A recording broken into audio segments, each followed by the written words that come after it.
Hi, folks. I'm Jamie Hiles. I'm Lydia Judy. I'm Derek Wishmaster. This is Scream Bloody Movies, the podcast where we review a movie each week, go over the horror news, and we get what we wish for. We'll find out tonight when we review 1997's Wishmaster. Before we get into all of that stuff, how are you guys doing tonight? I'm doing great. Fantastic. How are you guys? Pretty good. Pretty good. Hanging in there. How about you, Derek? I plead the fifth. I'm just happy because I got something I wished for this week. So, oh, that makes one of us. Yeah. We've got a lot to talk about with Wishmaster, guys. This one's a wild one. But before we get into it, I want to start going over some of the horror news.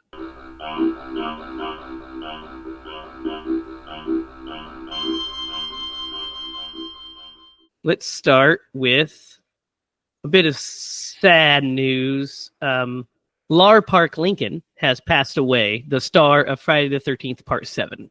So Tina from Part 7 has passed away. At the age, she wasn't very old, actually. She was in her 50s. She was 63.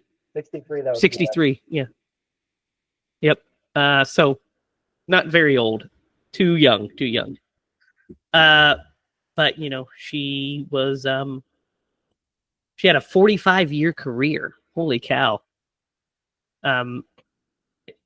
She was on, Knots Landing, Beverly Hills 90210, Murder, She Wrote, and of course the Friday sequel, and then House 2, The Second Story, 13 Fanboy, Sky Sharks, and Freddy's Nightmare. An episode of Freddy's Nightmares, which we've got to get into at some point because fucking things are wild. But guys, yeah, I mean, she was great in Friday 7, right? I mean, she's one of the best final girls. Yeah, that's really sad to hear. I don't like hearing that kind of news. Mm-hmm. For sure. And she is, we haven't done that one yet, so we're actually 2 away from doing Friday 7. We have to do 6 because we just finished Part 5, which was a fun time. So get into that. Speaking of our boy Jason, it looks like the Crystal Lake series is chugging along and moving forward for real this time, according to Bloody Disgusting. Like we talked about that we've got casting news. And now we're getting a little bit of other news, which is described. The series is described as an expanded prequel to the franchise, featuring both Jason and his mother, Pamela. The streaming series will bring back the franchise after 16 years of no Jason. So just the other day, we got a picture of a script, production draft marked 3/26/25. So we're living in a world where this has finally happened. How do you guys feel? I feel great about that because you just made me think that there are young horror fans alive today that have not been alive since a Jason movie has been made. Correct. Yeah. That's insane to think about. Yeah. We're very fortunate that we were at least around when stuff like that was coming out. Yeah, we were kind of in the heyday of it, to a degree. I mean, Derek and I were for sure in the, we were kids in the heyday.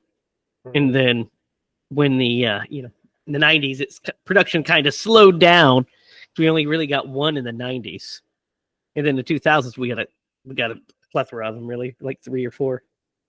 But, the one in the 90s is not anything to brag about. Some Jason Goes to Hell, which has its defenders. I don't know if I'm one of them, but we'll see when we get there. So it looks like Darren Aronofsky is producing a new movie called Pendulum, which is starring Norman Reedus and Joseph Gordon-Levitt. It is described as a terrifying new genre film, and it's written by the writer of Black Swan, Mark Heyman. Pendulum follows a young couple, Patrick, played by Gordon-Levitt, and Abigail, on a journey to a New Age retreat in New Mexico, drawn by the possibility of healing after a traumatic effect. or a dramatic event, Patrick is willing to do anything to help his wife, but becomes distrustful of the retreat's enigmatic leader, even as Abigail falls under her spell. Uh-oh. Yep. That sounds pretty interesting, right? Yeah. I mean, sounds like it's going to be more psychological horror. I mean, this is from the writer of Black Swan, which is psychological horror complete. I mean, that's what it is. Mm-hmm. You guys interested in seeing this thing? Yeah, it could be good. So, guys, we are getting a new urban legend reboot. And apparently it will explore urban legends in the digital age. Uh-oh. I mean, how does that sound to you? It sounds like something that should have happened like 20 years ago. Did happen 20 years ago. Well, 30. Happened 30 years ago in the 90s. Well, late 90s, early 2000s, I guess. But yeah, that first Urban Legends is all right. We've got to do it. We haven't done it yet. Oh, yeah, definitely. And that second one's actually okay, too. The Final Cut, I think is what it's called, or something like that. It's about filmmaking, so it's kind of interesting. Those were kind of minor hits when they came out, those movies. So I don't know. I kind of like the concept, right? Of urban legend. It's kind of a fun concept. Oh, it's such a fun concept. I'm a sucker for that concept. Like, that's so good. I remember when I was so young, just like trying to read about every urban legend that I could get my hands on. So fun. Yeah. And then to have a movie where the killer attacks people using urban legends is fun. Mm-hmm. I remember after I watched that movie, for the first time, I always checked the back seat of my car for a while. Mm-hmm. Absolutely. Just to be safe. Yeah, it did have that effect on people. And Halloween made me do that too. Like, fucking the shape better not be in this back seat. But this is funny. So the director of the new I Know What You Did Last Summer tried to get Sarah Michelle Gellar in the movie. Jennifer Caton Robinson is the director of the movie, and she tried everything to get her back, even though she's clearly dead. I mean, we see her dead. She's toast. She's in the final reel where she's like covered in ice and stuff. Yeah. And the director's like, well, what if we did this? What if we did that? What if she survived and she's been in hiding this whole time? And Sarah Michelle Gellar's response was, no, she's dead. We saw her, and she's like, well, she could have survived. Well, we saw her in that ice. Oh, yeah, but there's ways around it. And Sarah Michelle Gellar said, I'm dead. I'm Sarah Dead Gellar. I mean, I could easily think of it. She had a twin sister they were separated at birth. Oh, that's horrible. That's awesome. that's a hokey. It's a Hookville. No. So maybe it's good that they don't bring her back. Maybe the ice sustained her. Yeah. Like, She just slowed her blood for flow or some something. reason. She's dead, guys. That's what Sarah Michelle Gellar says as well. That's fair. But what about Brandy? Is she returning? The director says you have to go see the movie to find out. Uh-oh. I mean, I don't think a lot of people are clamoring for the Brandy cameo in this movie, but especially since we haven't done that movie yet. But spoiler alert for when we do it, that movie sucks. But we'll get to it. Not the best. And then finally, this last bit of horror news, guys, is exciting to me. Sam Raimi's Send Help has wrapped production. Oh my gosh. So the new survival horror thriller releases next year, January 30th, 2026.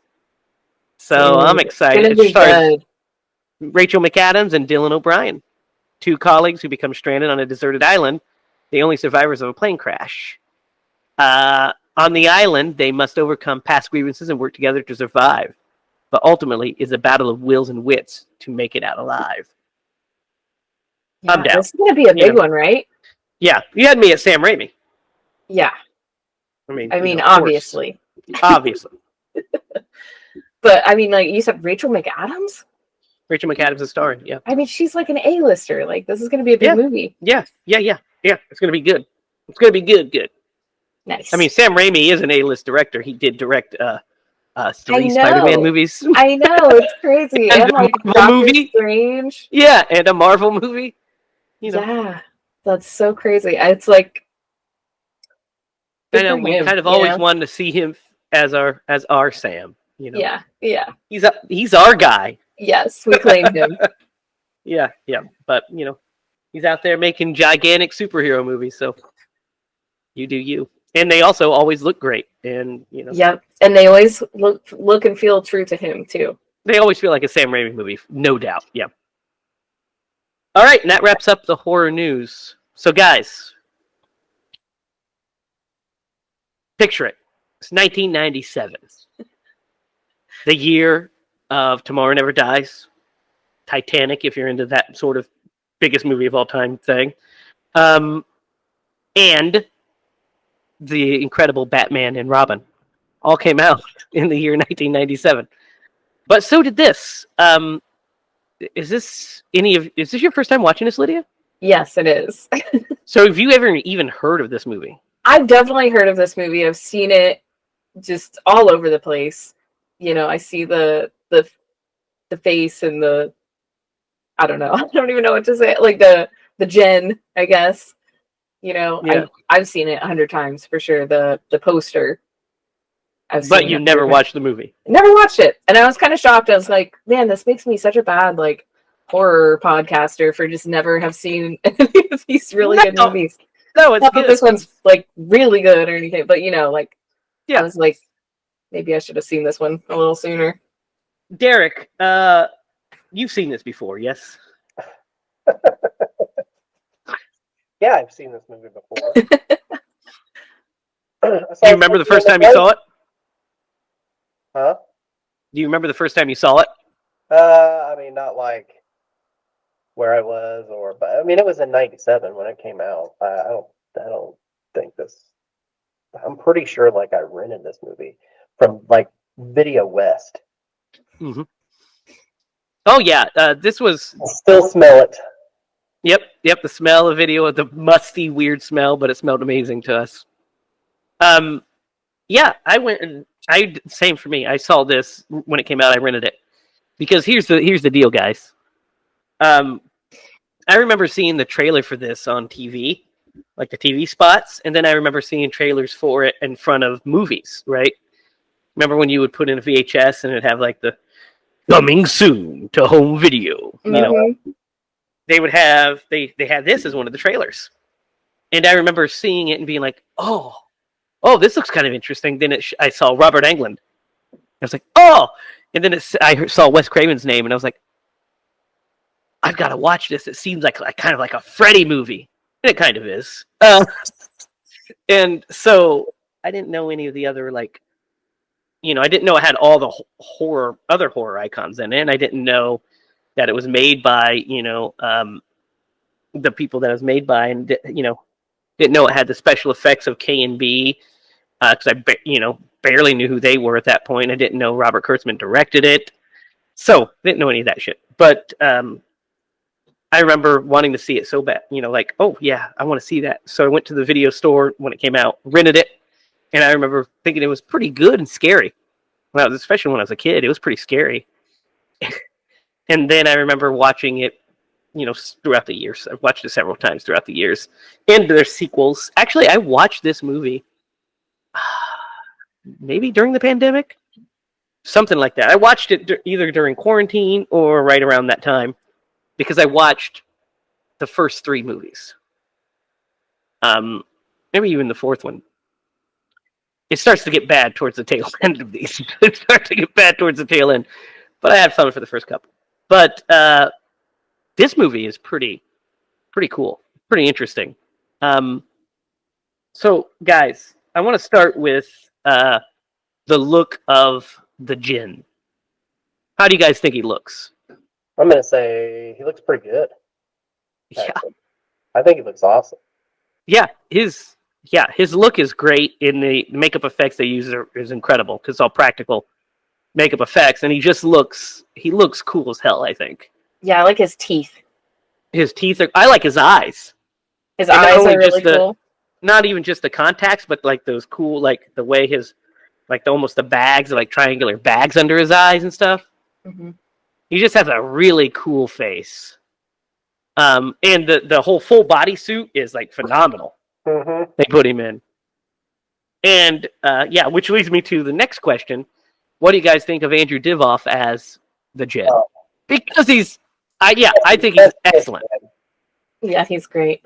They could not have picked a better actor. I can't envision anybody else being Wishmaster other than that guy. You have to when you watch the last two sequels. That's why I do it like this. Yeah, but no, he's great.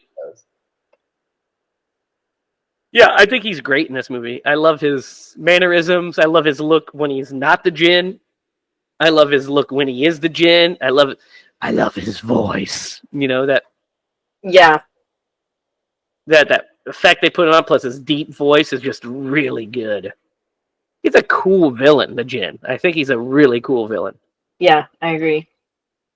And his performance is like, snarky and, witty, and, it has some of that Freddy Kruegerisms for sure. Mm-hmm. And then A couple of one-liners in there. Yeah, one-liners and, fun stuff. So the story goes that the Jin, we get this cold open where we see like, well, it's not necessarily cold open because we see the whole credits, and then we see this opening scene. Which, by the way, did you guys see who did the music for this? It's Henry Manfredini, who did all the Friday the 13th films. That makes sense. He scored this thing. This movie was shot by Jock Haken, who did Nightmare on Elm Street. He was a cinematographer on Nightmare on Elm Street. So it's just like, it's crazy. Peter Atkins wrote it. And so I'm seeing all these names pop up as I'm watching it. And I'm like, I forgot that. Oh my God. It's like basically Robert Kurtzman called in all the favors he had with everybody. Yeah. Brought him in. But we get this opening scene set in like the 1100s. And we see like the tail end of this party. And, we get the lore of like of the Jin before, like with a text crawl and a voiceover telling us that, whoever awakens the Jin gets 3 wishes. And upon granting the 3rd wish, the Jin will take over the world, essentially. Mm-hmm. And so we see this kind of party that the Jin is kind of, doing his fucking weird Jin shit. Made the party go crazy, and basically kind of what happened. He mirrors what happens at the end of the movie. Yeah. And it's like, he's, trying to get the king to like say the 3rd wish, so then he'll grant it, and then the sorcerer comes in and says, don't do it, and traps him in this opal. What do you guys think of this opening scene? I thought it was really fun. I was kind of mind blown by it, actually, because all the effects that were going on, Mm-hmm. like a bunch of practical effects, was really cool. And then it kind of just made me think of, because we just watched Cabin in the Woods, and you have that scene of like all of these terrible things happening at once in one room. And it like shot me back to that. And I was like, this is like that, but practical. Yeah, better because it's like done practically. Yeah, like there's one effect. Really crazy. There's one effect where like the dude's face, this like skeleton rips off out of his face. Yeah. And I was like, oh my God, that's incredible. The skeleton stands up. Yeah, I thought of Sam Raimi when that was happening. Yeah, I was like, this is incredible. Yeah. My God, look at this. This opening scene's great. There's also a couple of like some really cool shots and like of like the Jin's eyes and stuff as he's getting trapped into the opal. And then there's some cheesy effects, but that's just because it's 1997. You're not going to be able to. That's just going to be a thing. That's just a thing. Yeah. But we go from there to, speaking of Sam Raimi, we see Ted Raimi for like 5 seconds before he's fucking crushed by a box. Yeah. I was like, ooh, there's Ted Raimi. And then I was like, ooh, there's Ted. Ted Raimi's there and he's there. Yeah. He's all over the pavement. I did not expect him to go that fast, but okay. No, it's so funny that, he's just like berating that asshole. And then, so I gotta say this, that guy that plays the guy that steals the opal, he's not the best. He looked kind of familiar to me. I couldn't figure it out. I didn't have time to look him up. He does that whole weird thing where he's like, did I get fucked later? And she's like, royally. Yeah. We're introduced to Robert Englund in this scene, and he has a decently sized part. He pops up multiple times throughout the movie, and he's always delightful when you see him. Because he's just being like this slimy fucking... Always. Yeah, he's just this slimy, like, guy. He's not like an evil guy, he's just slimy. Just a rich guy. Yeah, slimy rich dude. A fella who loves art. Yeah, he definitely loves art. Well, he likes to collect the forgotten gods, as he calls it. Yeah, it seems like he likes art for the wrong reasons. Yeah, but dude, it's so, the plot kind of gets in. We're introduced to our lead, Alex, and she's like playing tennis with her best friend, Josh. And this scene between them fucking cracks me up. Dude. It's so funny. What do you guys think of this? I think I got a lot to say about this. Okay, go for it. This totally cringed me out of him asking her on a date, and her, like, she pretty much like sets a boundary, like, I'm not ready for that yet. And we're like, buddies. Yeah. Pushes that, and I just hate seeing that in these movies because it happens so often.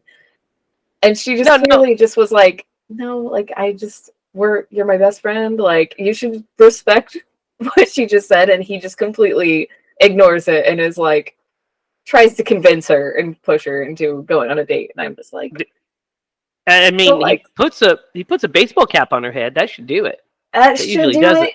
You would think, but I think maybe it's because there was something deep down that she just did not want to date. Well, I mean, at the end, she does decide to. That's so interesting. I know, yeah. It's interesting to get a female's perspective on that situation. Yeah, well, and it's weird the way he's pushing, because it's not like he's just like, hey, maybe we should go on a date. No, all right. It's like, hey, we should go on a date. Hey, you know what? We should definitely go on a date. Did you fucking hear me? We should go on a date. Yes. And like, it's like, so bad. Then he's like, well, Alex, I'll see you later. But think about what I said about the date. Yeah. Yes. We get it. Yes. You're freaking tucking that bone, trying to like not let it pop out. We understand. But the fact of one thing that makes me laugh too is there's like a great Foley sound when he's backing up. He like squeals his tires. I was like, what the fuck, guy? Like, just so we're clear that this guy's a douchebag, right? Well, and then when she goes to visit him, so Alex as a character is okay. She's not great. She's kind of what, Derek? She's not okay. She is absolutely the weakest link in this movie. Yeah, I don't think it's the actor's fault. I think it's just the way the character is written. I don't know, man. But yeah, it's just like not a great, like, they try to do stuff with her, but it's kind of all falls flat for me. She's kind of like so they try to give us a backstory that she saved her sister from a fire and her parents died in the fire. Mm-hmm. So she has been dealing with some trauma. So they try to give us that backstory, and they also give us the backstory or give her another personality, which is that she coaches kids basketball, which leads to the fucking funniest thing in this movie. The worst thing in this movie is this fucking bit where she teaches them how to shoot a basketball, and then as soon as she did it, I was like, oh yeah, that's right. This is going to come back into play later because this is how she's going to defeat the djinn. Yes, dude. And she does. It does. take your shot. And I'm like, what the fuck? It's like, What do you guys think of this? like, do they intend for this movie to be that dorky? You know, like, what were they thinking? What do you think, Derek? Oh, it was absolutely too foreshadowing that it was going to happen, and not believable. It's cheesy. It has some cheese factor. So it's like very out of the blue, and you're just like, I was the- like, when she said all that stuff about like, what is she, how does she phrase it? She's like, you have to like, time has to stop. yeah, like you have to be still. Focus. Stillness. Yeah, Be still. I was like, Only you in the basket.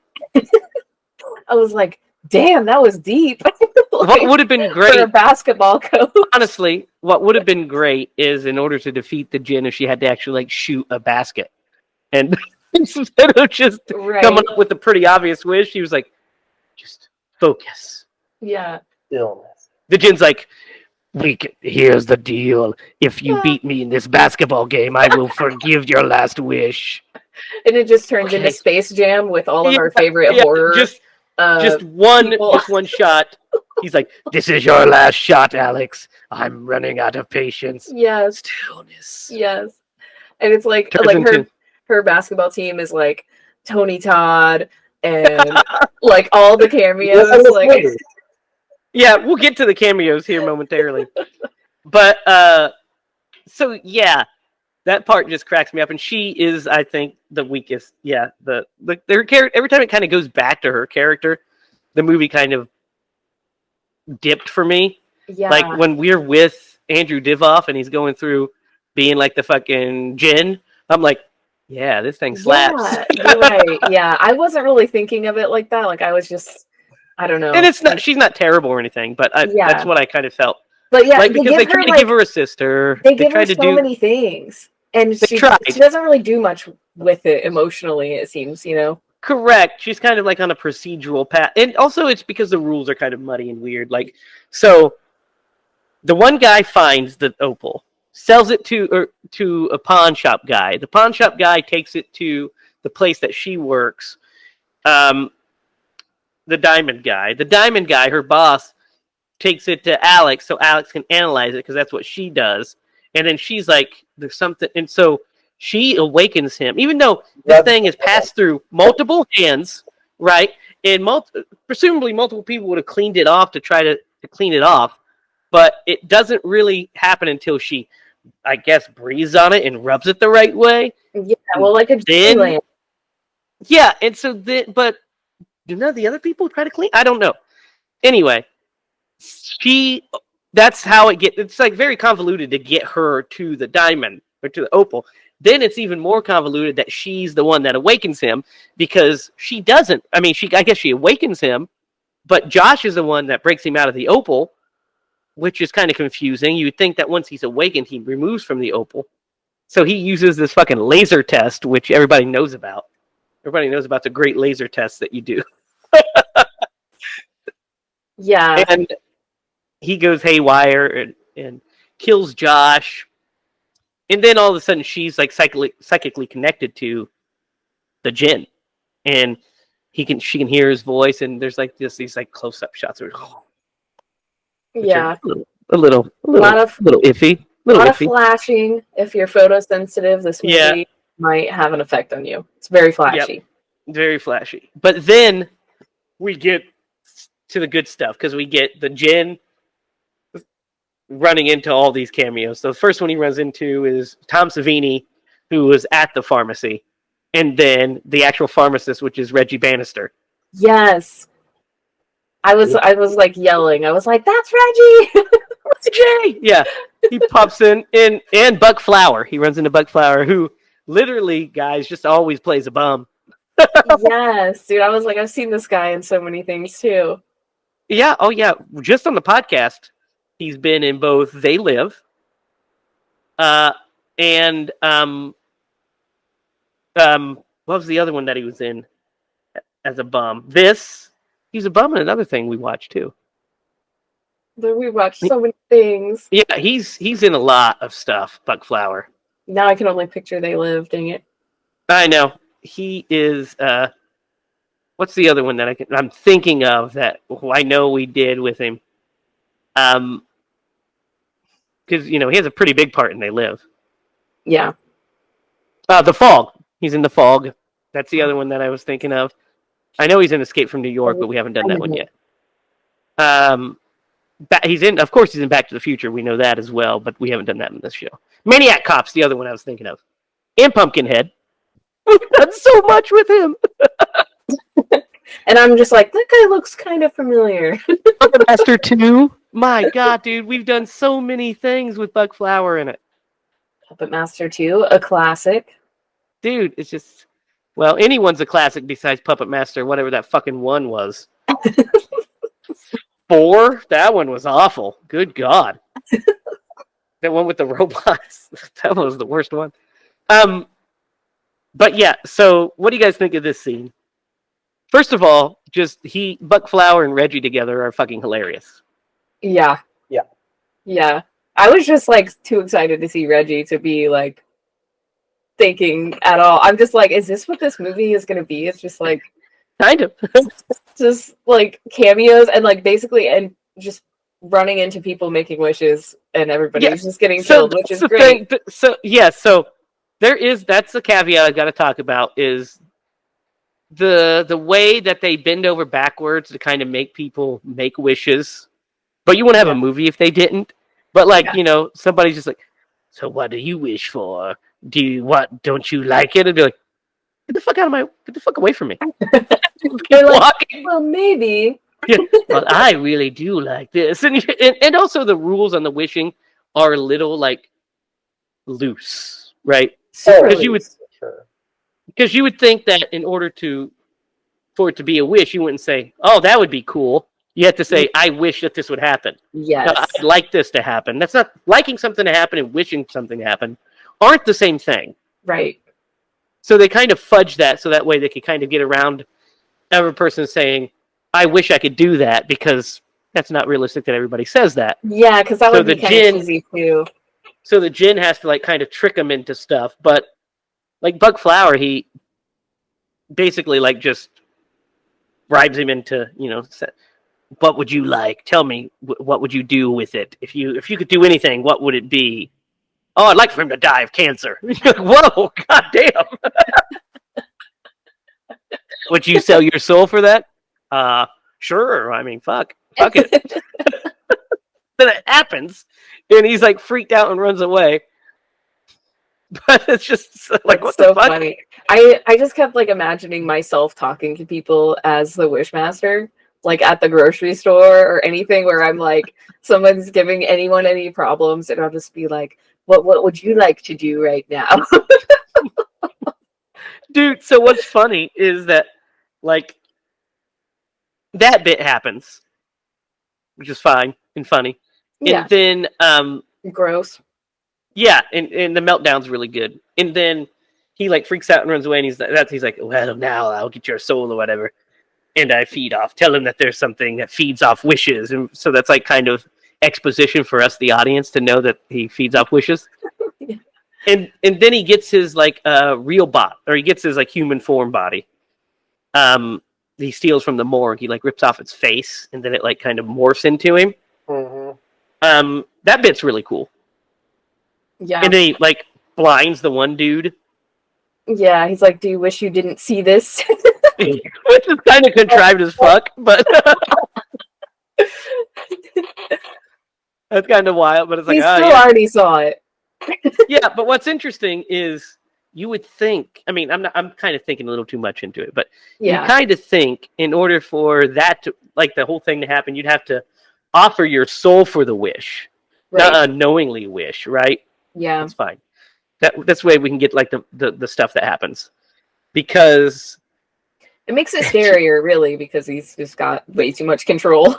There's just, but he's supposed to not, and she makes a point to say his powers can only be used when he's granting wishes. Okay. Yeah. Well, I mean, the reason why she does that is so that like that's his only limitation with unlimited power.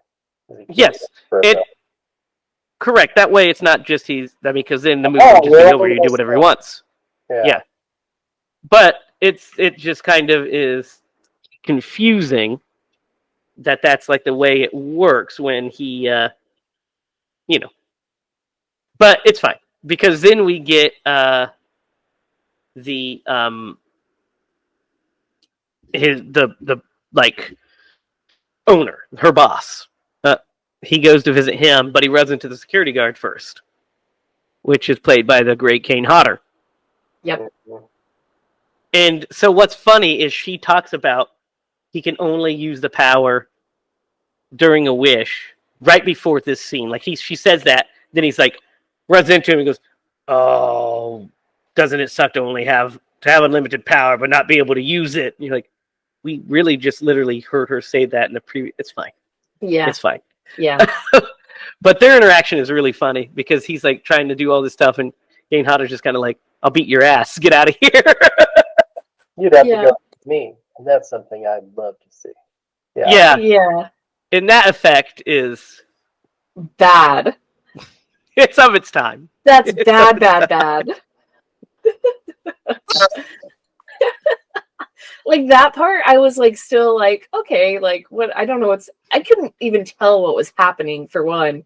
And then the glass shattered with the worst glass shattering effect I've ever seen in my life. And I was like, no. They're working with what they had. They should have, instead of doing that, they should have had him just fucking like crawl through him in blood and entrails because K&B can do that shit. Yeah, that's what I was literally expecting that when he was like, "You're gonna have to walk through me." I was like, he's about to walk through him right now. I didn't think he was gonna like turn him into a picture that was in the pane of glass and then digitally break the pane of glass. That could have been practical too. Why couldn't you paint that on there and just break the glass? I don't know about painting painting on Kane Hodder. That would have been hilarious. Because they needed it to move and shit. Remember, it needed to move and shit. Because it's moving during it. He's like, I couldn't even tell he was moving. Well, like you could do that digitally and then still have it. It's hilarious. It was like it looked like a window cling to me. I liked it. It was good because it's dumb. It is. But it's pretty good. And then she gets to her boss, and this scene's hilarious because he's like, I'm not. He wants her where she is because first he goes to a police station and talks to the detective, and the detective's like, see that piece of shit motherfucker over there? I would like to bust that guy. He's bad news. Just once, I'd like him to do something right in public. And so he makes him like gun down a bunch of cops and then steals the information to see where she works. That scene's pretty good, right? That's fun. I thought that was pretty fun. Yeah, I really like that. Although I kind of wanted to know if that guy was innocent or not. No, he's not. He's not innocent because he says that he's beat the system multiple times. He's just like Teflon. It just kind of like everything bounces off of him. Yeah, he didn't look like the kind of guy that would be able to cheat the system like that. That's why he does probably because he just looks like he doesn't. But it's really funny. I mean, that whole he he rips the fucking one cop's jaw off. By the way, which is good.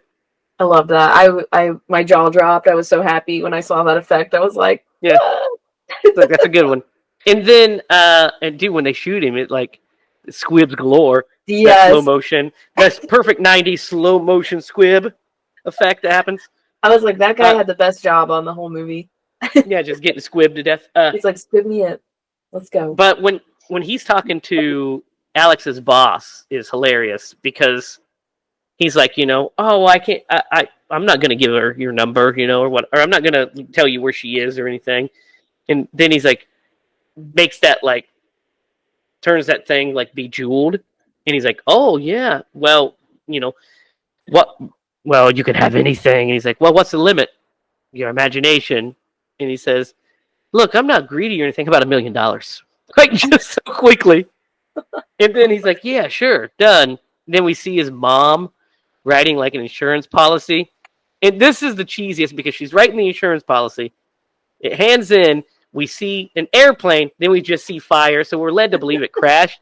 Just the choppiest, weirdest editing. Dude, that happened so fast that I did not even realize that that's what happened. What? Yeah. I was like, who's this woman? And then there's an explosion. And then I was like, why did that lady just explode? Like, what just happened? I had no idea that that's what was going on.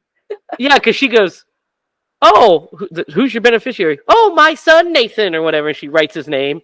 Yeah, that makes sense. Yeah. But yeah, That's really what funny. happens. It's really funny, cheesy. And then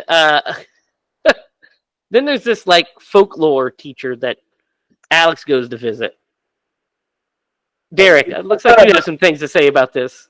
Well, I was just going to say I love her exposition and the actress that they got to play this. Like, I thought she played this part really, really well. Like, No, she's really good. I agree. yeah, it was one of my favorite parts. And Yeah, she was in a movie. She was in Devil, Yeah. which we haven't done yet. But Yeah, that's what I recognized her from too. I was trying to think of other things that she had been in, but I couldn't quite come up with. Yeah, she's really good. I liked her in this. I thought she was one of the best actors in it, honestly. Yeah, I did too. Because in order to get to her, she meets with Robert Englund, who gives us a bunch of exposition. Mhm. And then, but his scene's like just great, just because he's like deliciously smarmy in it, and he's just a lot of fun to watch. And he's like doing these little gestures and stuff. I was like, Robert, Yeah, like, you never just love it. change. But Never this girl, change. yeah, but this girl is like a natural. Like she Oh, is dude, like, she's great. effortless. Yeah. Just effortlessly acting her way through this, and I loved her. Yeah, Even though I was like, really like concerned about her in that one scene. well, she she's was interesting.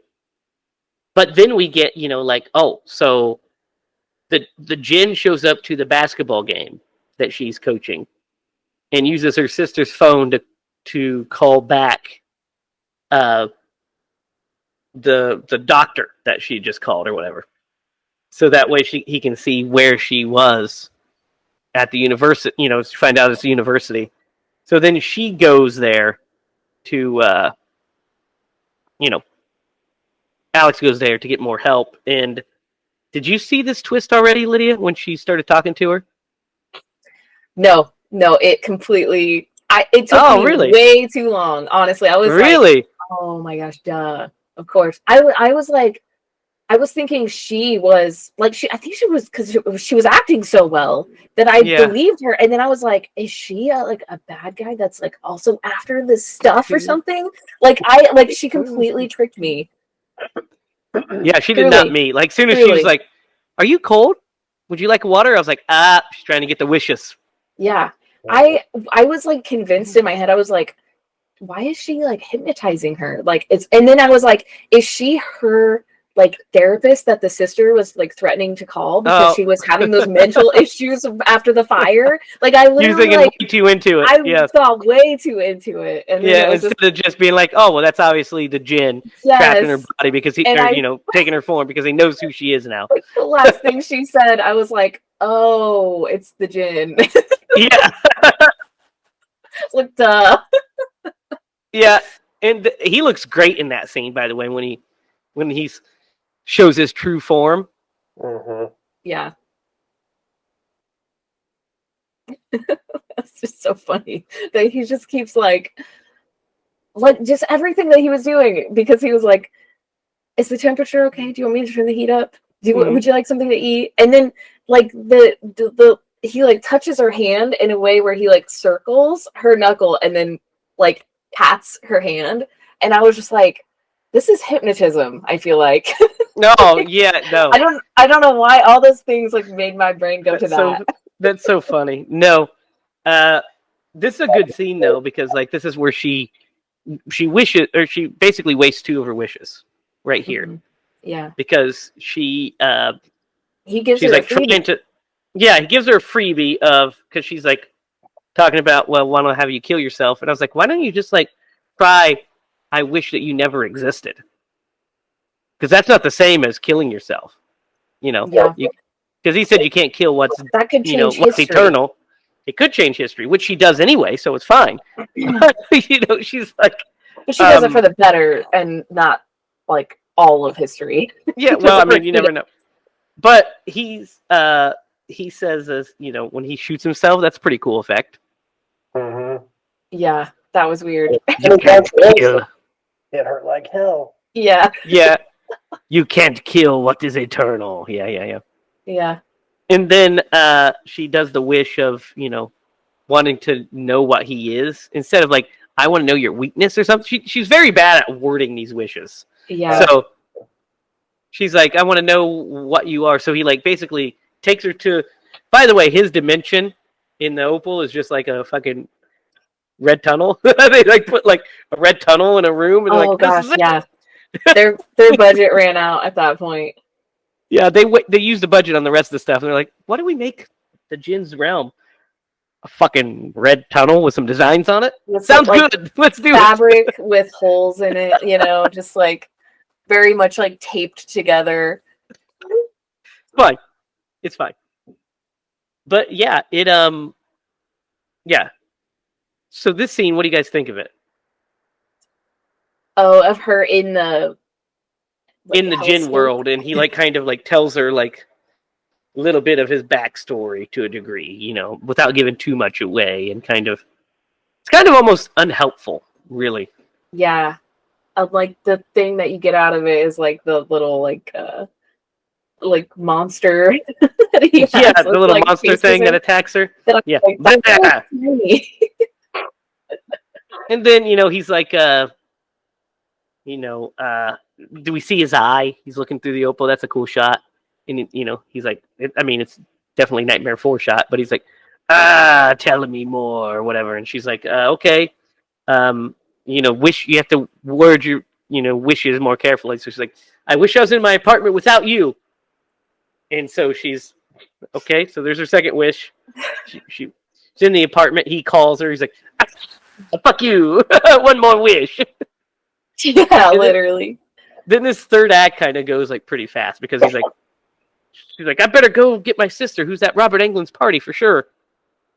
And there's that one random bit where the Jin was just because I said, and they obviously have a history, like they know each other before all this happens, because he mentions inviting her and her sister to the party. Yeah.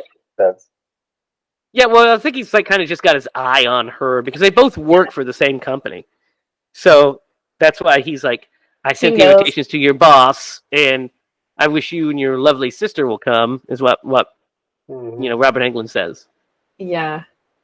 And then there's a bit where she's on the way to the party, and the Jin just is like in her car, and then she just keeps driving. I was like, okay. Oh my gosh, yeah.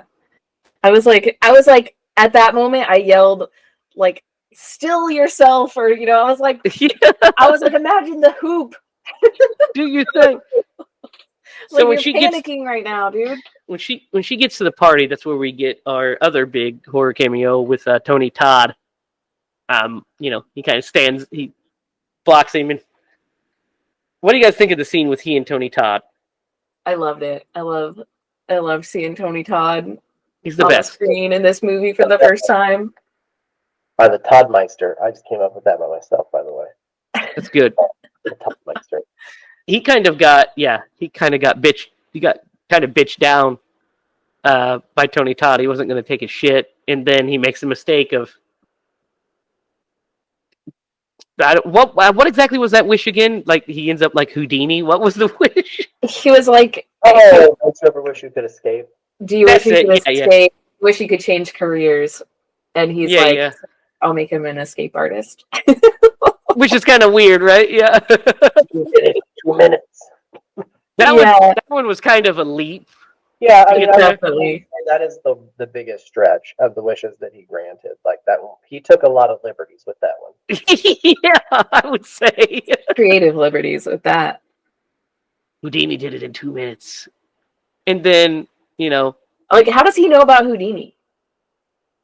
Because he's just knows all the pop culture of the world, even though Yeah. he's been locked away since the I mean, 1100s. you're the omnipotent. Yeah, I guess because he also knows modern English and stuff, and Yeah. tells people to fuck off and shit. So I mean, Yeah, no kidding. Truly. so no, we forgot to mention, by the way, we're gonna circle back for a second. We forgot to mention when he freaking turns the woman into a mannequin. Oh yeah. That was just I could have done without that. Yeah, that was the lamest. He's like, They're just "Don't you wish you could be beautiful forever?" yeah, that was like just leave that in a different movie. Okay, that's such a cliche. Yep. And then he collects all of their souls, and was like, "You can end their suffering, Alex. You can do it." And then at the party, he talks to Robert Englund and kind of, talks about this great party he was at. And he's like, "Oh, one for the history books? I would love to be a part of that party." And he's like, "Your wish is my command." And then makes people start getting like fucked up. Like they start wishing things.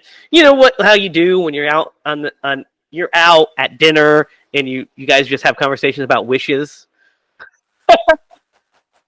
I wish you could see through me. Ah! She's like a fucking glass woman. She doesn't even say I wish. She just says, "Oh, always see right through me." Yeah. And then she just like chaos. Just pure chaos ensues. Yeah, it just all becomes crazy. And then so she's hiding from him and everything. There's that cool is it cool? Yeah, I think it's kind of cool when the statues come to life and they fight the statues. Yeah. It's fun.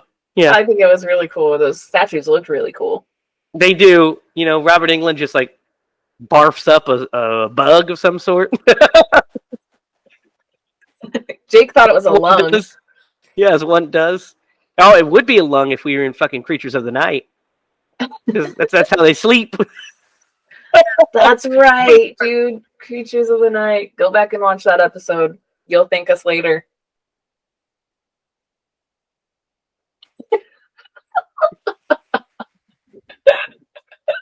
Why didn't you join us, Derek? And our mailman. Yeah. I'm not lame, guys. I'm not lame, that's why. So Derek was playing the other part of looking in confusion, like why is this mailman waving at us? He's like, "What's going on? Hey, student of mine." Yeah. I'm totally banging. What? What's going on with this? Mailman.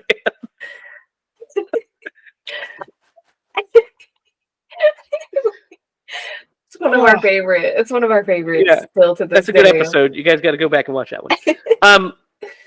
But yeah, this whole third act is kind of fun. There's a lot of good practical effects going on, a lot of cool imagery going on. But the way she defeats the djinn, man, she has first of all, there's the painting of her sister,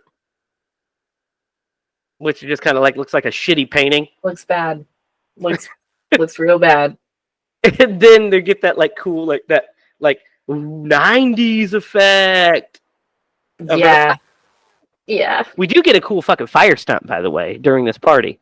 This dude catches on fire and just runs around for a while. I was all about that. That's cool shit. But the ending, what do you guys think of it? How she defeats the djinn?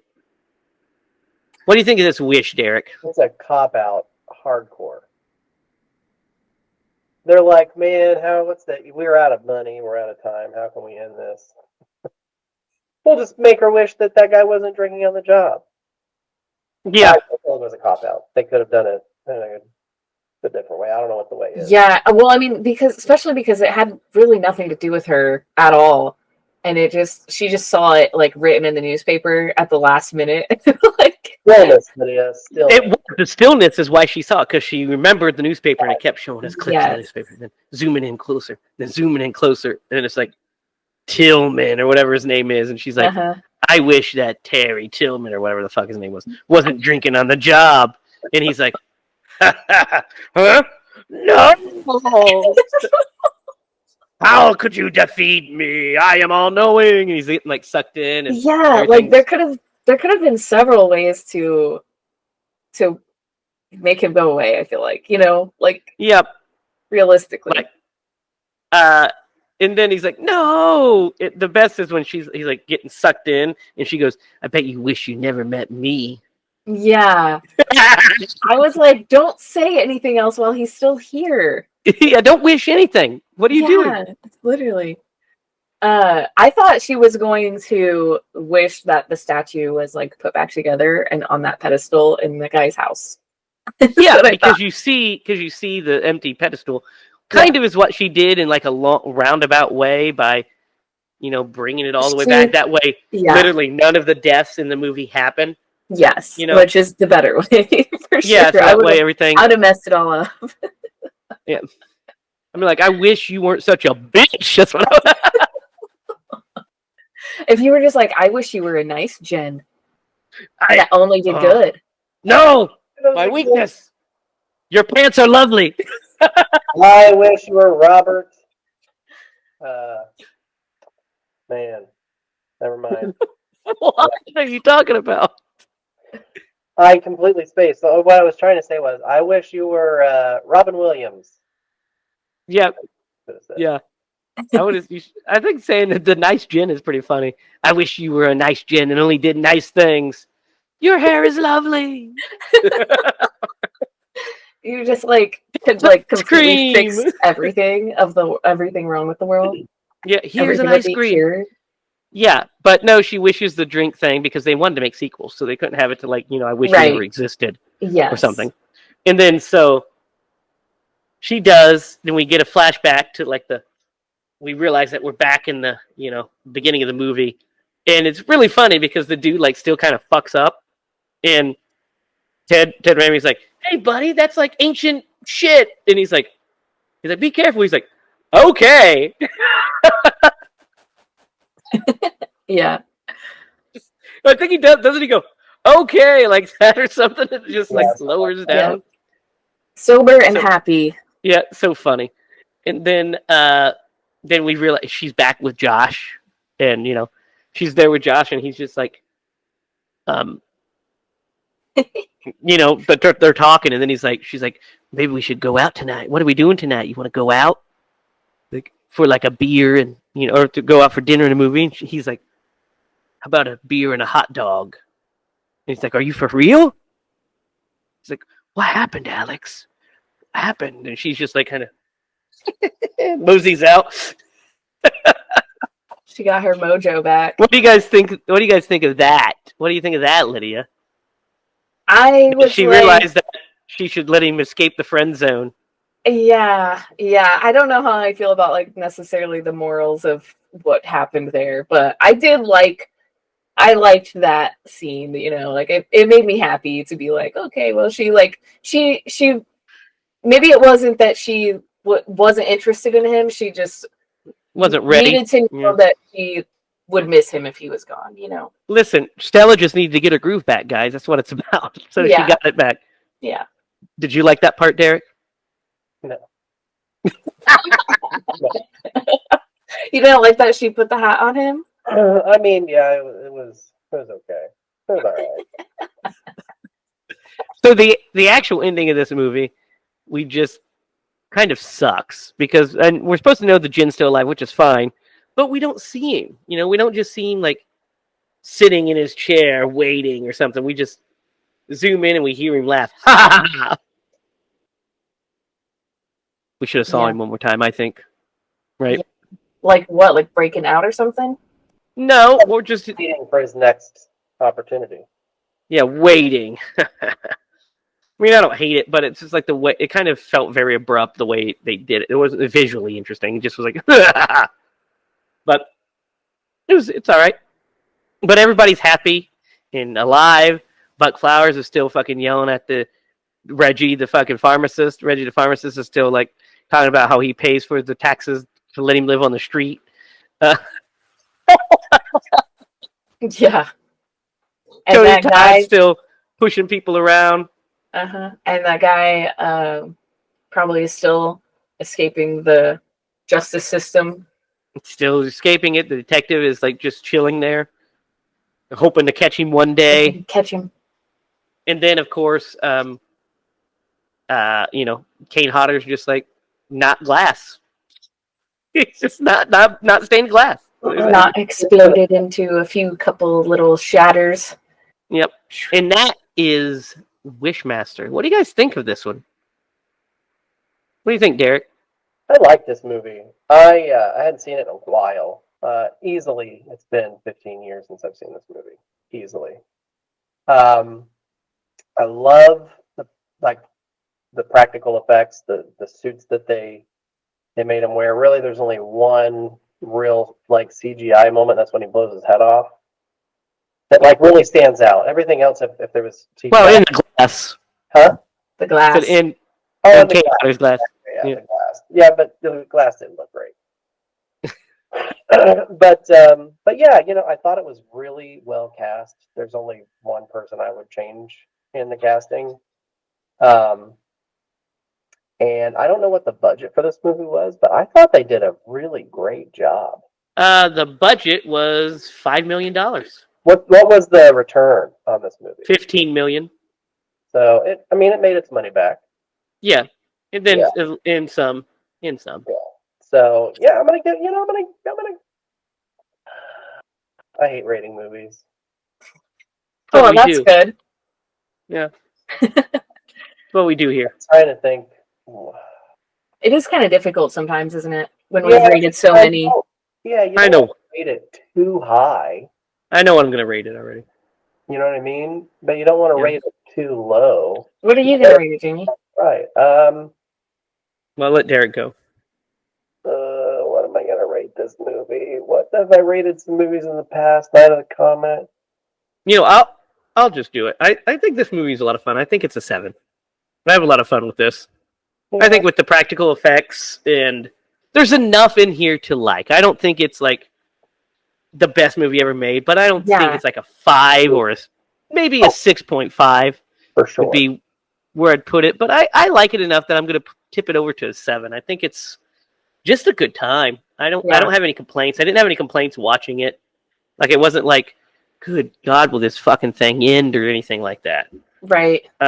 There's some stuff that, doesn't hold up, and there's some story beats that I don't necessarily love, but as like especially a 90s horror movie, I think this thing kind of rips. I think it has a great villain, and I think it has a great villain performance. So yeah, I'm going to give it a 7. I'm going to give it a 7.25. Okay. Lydia, what are you going to give it? I think that's the proper answer. I think it's a 7 because 0.25? I don't no, just 7. I just think that there is something about it that I don't think it's one of those like classics that like just punches you in the face and you're like, oh my God, I need to watch this all the time. Like but it's also really, it's not bad at all. Like it's really fun. I think if I had any complaints, yeah. I think if I had any complaints, I just kind of wish it was scarier. For me in today's age, it's kind of like it probably was scary. Then I think. It was like Freddy style scary. As I was watching it, I was thinking the same thing.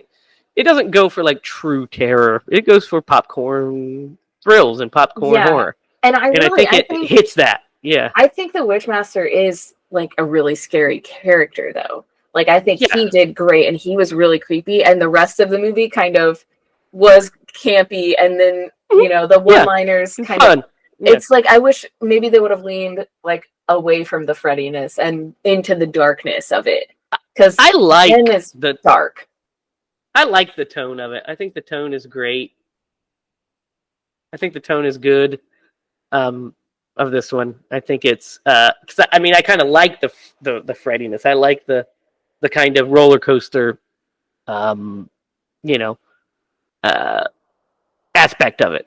So it works for me. I had a good time with this. I'm glad that we watched it. It was a good one. Good pick, Derek. I say begrudgingly and scaredly.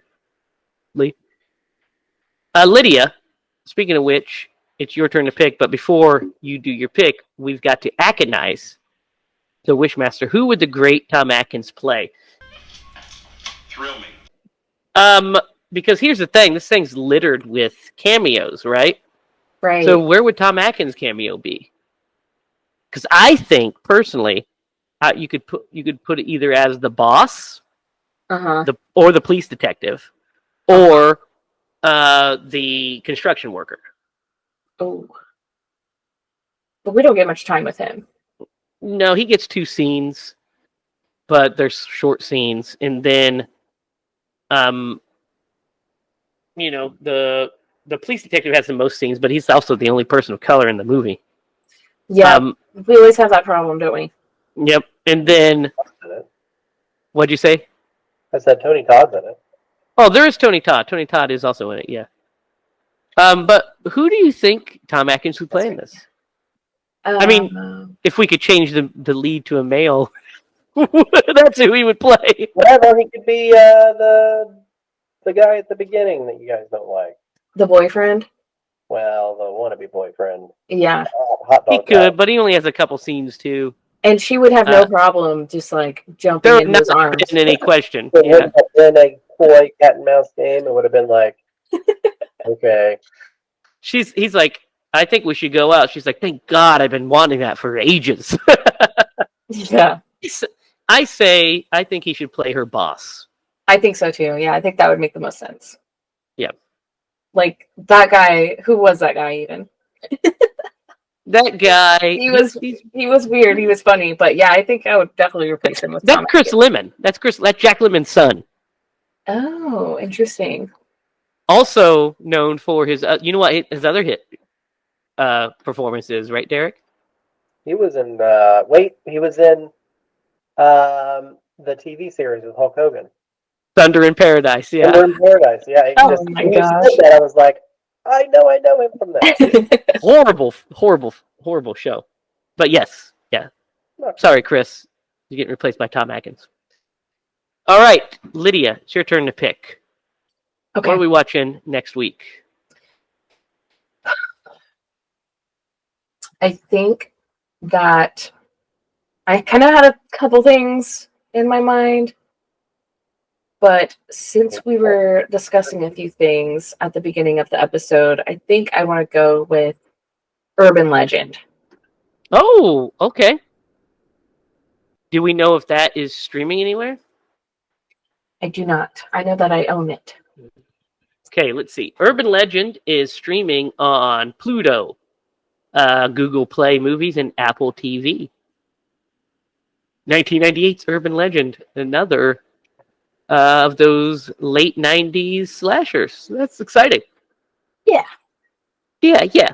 So one thing I forgot to mention, we have to mention it too, is the drunk guy, the guy that Pilato or whatever his name is, that the construction worker that causes all this. You guys, that is that's freaking Joseph Pilato, who plays Rhodes, Captain Rhodes in Day of the Dead. Really? Yeah. I mean, you're used to seeing him in Day of the Dead, which was 12 years before this movie came out, so he looks a little different, but that's totally him. Yeah, I didn't even clock him. But literally every single person that had a line on screen, I was like, this must be someone. Like this must be a cameo because I can't know everybody. So you guys recognize the narrator's voice? Yeah, who was that? The guy from Phantasm. Yeah, Angus Scrimm. Yep. Yep, sure did. There was one guy who had a close up that was like for just a minute, and I was like I must have been somebody, but I don't know. You're a fan of Phantasm now, aren't you? Yeah. We converted you with our with us watching him. We're in part 4. Yeah. It's all downhill from here, guys. We have to finish it because we're completionists. So yeah, next week, Urban Legend. We went to the Erie Culture Fest last weekend, and that was a big success, right, Derek? Yep. Why don't you tell us a little bit about what you were there 2 days? I was only there 1. Well, we met a lot of really cool people while we were there. We were able to hang out with some of the Mighty Ducks cast, which was really awesome. A couple of them stopped by the table. I got to chat with them for a little bit. It was a lot of fun.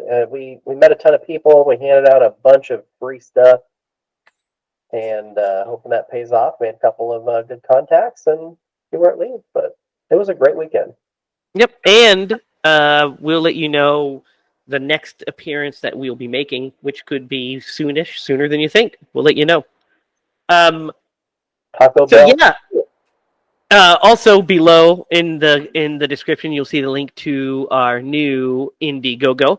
It is live, so go check that out. And we will, let's make a movie, guys. So next week, Urban Legend, Tubi, and some other places. Yeah, I don't remember what I said. Apple and Google Play Movies. So go check that out, so that way we can discuss it. Let us know in the comments your thoughts on the Wishmaster. Let us know what you want us to do in the future, and or just stop by and say hey, or tell Derek that he looks like Sam Raimi. Whatever you want to do in these comments, that's what we'll do. But until next week, for Derek Lemaster and Lydia Judy, I'm Jamie Hiles. Remember, if you're going to scream bloody movies.